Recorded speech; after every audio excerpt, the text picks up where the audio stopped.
একদিন একটি মেয়ে জঙ্গল পাড়ি দিতে গিয়ে একটি সোনার ডানা পেল। তারপর ওই ডানাটি নিয়ে মেয়েটি জঙ্গলের ভিতরে যেতে যেতে দেখলো একটি কথা বলতে পারা শিয়াল। শিয়ালটি মেয়েকে বলল, এই ডানাটি দিয়ে পুরো জঙ্গল উজ্জ্বল করা যাবে, তুমি আমার সাথে চলো।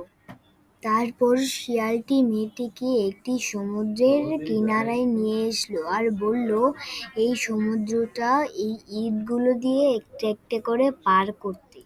তারপর মেয়েটি পার করে যাওয়ার পরে ডানাটি গরম হয়ে গেল। তারপর মেয়েটি ডানাটি ফিকা মারল আর ডানাটি একটি বড় উজ্জ্বল পাখিতে রূপান্তরিত হয়ে গেল আর পুরা জঙ্গল আলোকিত হয়ে গেল।